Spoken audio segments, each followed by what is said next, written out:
Bonjour et bienvenue une fois de plus sur la chaîne. Merci pour vos précédents likes, vos commentaires et vos abonnements.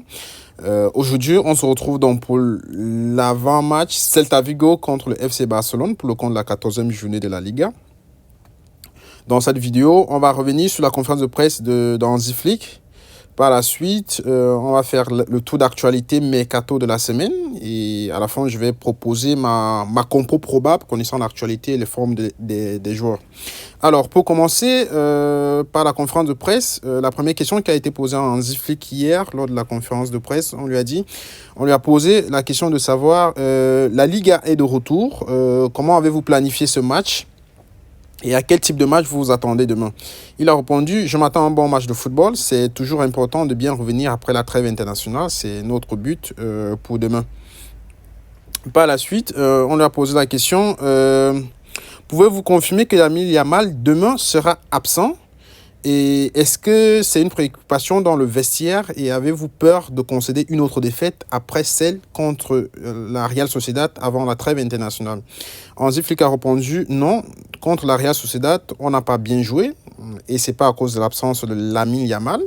Il est très important pour l'équipe, certes, mais on doit s'adapter. On a des joueurs pour jouer à sa place. Il ne pourra pas jouer demain. On verra quand il reviendra. Pour nous, l'important, c'est qu'il soit de retour à 100%.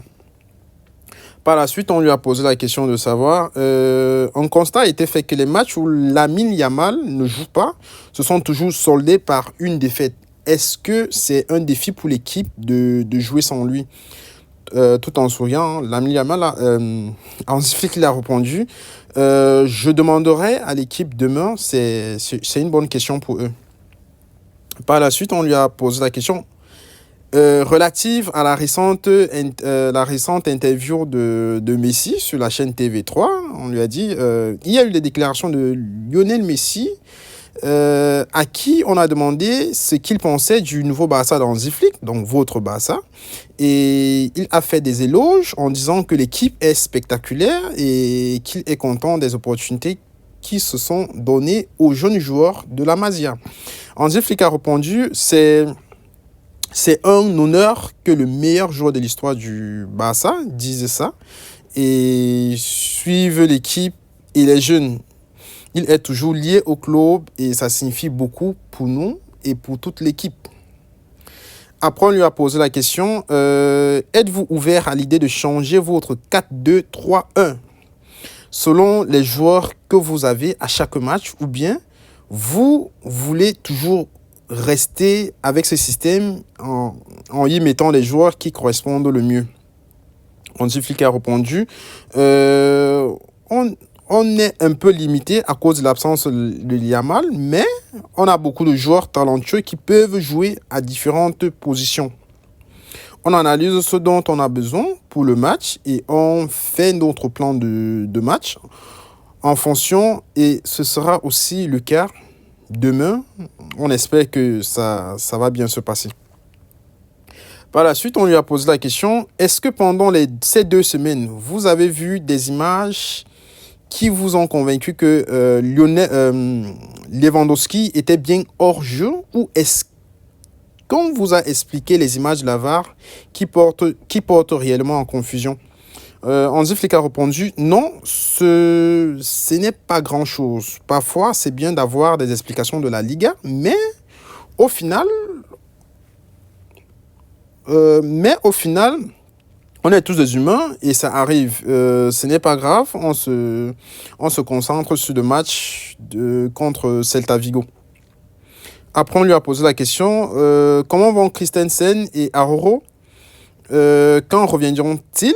Et est-ce que c'est vrai que Christensen s'est fait opérer et qu'il sera donc indisponible un peu plus longtemps, environ 2 mois? Hansi Flick a répondu, c'était une petite opération, mais c'était important de la faire et ça va l'aider à revenir plus vite et plus fort. Les médecins du club l'ont conseillé cela et Ronald, c'est-à-dire parlons d'Aroro, je pense qu'il reviendra dimanche à l'entraînement collectif. Donc là, c'est déjà une très bonne nouvelle parce que du coup, ça va nous faire un défenseur de plus avec le retour de d'Eric Garcia également, qui est dans la dernière ligne droite qui est dans sa dernière ligne droite de recouvrement, mais bon, il n'est pas encore apte à commencer à jouer. Par la suite, on lui a posé la question, est-ce que Gavi est prêt à être titulaire? Hansi Flick a répondu directement, oui, il est prêt à être titulaire demain. Et ensuite, on lui a dit, est-ce que vous avez vu le match de Casado avec l'Espagne? Qu'avez-vous pensé de ses débuts avec la sélection? Hansi Flick a répondu, ça, il faut le demander au sélectionneur de l'Espagne. Je suis très heureux de comment il a joué, c'est très bien. On ne dirait même pas que c'est son premier match avec la sélection espagnole. Il a joué plein de matchs et il joue de la même manière qu'il joue ici, comme un joueur expérimenté. S'il continue comme ça, je serais heureux. On lui a posé la question par la suite. Hier, Manchester City a annoncé la prolongation de Pep Guardiola. Ça fera 10 ans à la tête de l'équipe. Est-ce que vous voyez ou bien aimeriez-vous également entraîner le FC Barcelone pendant 10 ans ou est-ce que vous pensez que c'est possible? Il a répondu, vous parlez du futur, dans 10 ans, j'aurai environ 70 ans. Je ne pense pas. J'ai 4 petits-enfants et je pense qu'ils méritent que je passe un peu du temps avec eux. Pas maintenant ou dans les prochaines années, mais avant mes 70 ans.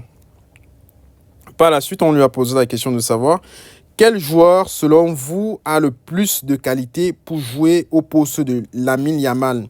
Est-ce que ça pourrait être Rafinha? Hansi Flick a répondu, on doit trouver les options. Ça pourrait être Rafinha, Daniel Olmo, Firmino Lopez ou même Pablo Torre ou encore Pau Victor. Et la dernière question qui lui a été posée, c'était celle de savoir, vous avez dit que Gavi était prêt? Selon vous, quel est le meilleur poste pour Gavi? Est-ce que c'est au milieu ou plutôt devant? Hansi Flick a répondu, Gavi, quand je lui demande, il me dit qu'il peut jouer à n'importe quel poste. Donc, ce n'est pas un problème pour moi. Il dit qu'il donnera le meilleur de lui-même à tous les postes et c'est une très bonne chose. Alors, telle était donc l'intégralité de la conférence de presse d'Hansi Flick face aux médias hier. Alors, maintenant, on va passer au tour d'actualité. En ce qui concerne l'actualité, cette semaine, ce sont ces 4 joueurs-là qui font la une des médias. Raphaël Leao, Jonathan David, Jonathan Tah et Victor Gyökeres seront donc les 4 joueurs qui sont actuellement sur les tablettes du FC Barcelone. Raphaël Leao, lui qui a perdu sa place de titulaire indiscutable du côté de Milan AC, pourrait donc être sur le départ. Et serait une opportunité pour le FC Barcelone qui recherche depuis 2 ou 3 ans déjà un nouvel ailier pour le flanc gauche. Donc Raphaël Leao voit au travail de Hansi Flick fait actuellement une opportunité pour lui de grandir et de certainement postuler à une place de Ballon d'Or. Raphaël Leao, il est d'ailleurs très très très talentueux et je pense que c'est l'un des meilleurs ailiers actuellement et avec sa percussion et sa vitesse. Il pourrait faire du bien au FC Barcelone. Il pourrait d'ailleurs être l'une des vedettes aux côtés de Lamine Yamal pour le nouveau projet avec la construction du stade. Et le projet constitue également une rampe de lancement pour le projet de Laporta au cas où il serait réélu. En ce qui concerne Jonathan David, c'est vrai qu'il reste, selon les informations, il ne récolte pas encore une unanimité qui pourrait faire de lui un remplaçant phare de Lewandowski, qui d'ailleurs, bien qu'il ait 36 ans, continue toujours d'être très très décisif et il lui reste encore une année de contrat.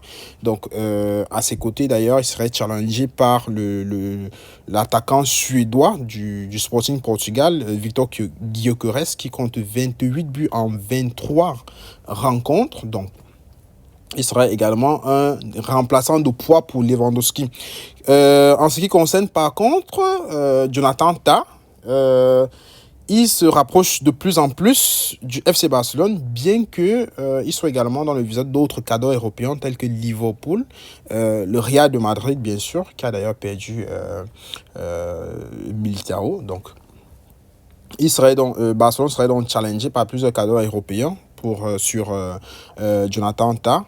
Et Jonathan Tah pourrait remplacer Christensen, qui a été dont, selon les dernières révélations, serait de plus en plus sur la sortie, bien qu'il ait été opéré. Donc, Jonathan Tah, le défenseur, le taulier de la défense de Bayer Leverkusen, serait donc un choix de poids pour succéder à Christensen.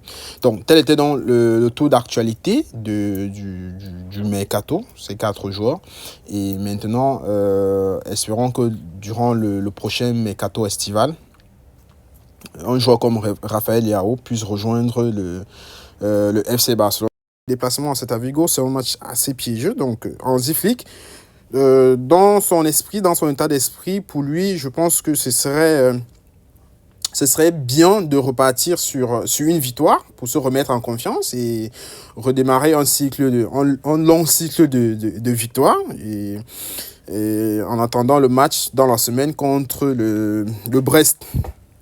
Alors, donc, pour moi, j'estime que Iñaki Peña n'ira toujours pas faire d'erreur jusqu'à présent.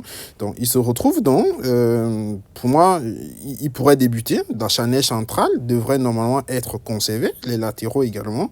Koundé et Baldé devraient commencer respectivement chacun à leur poste.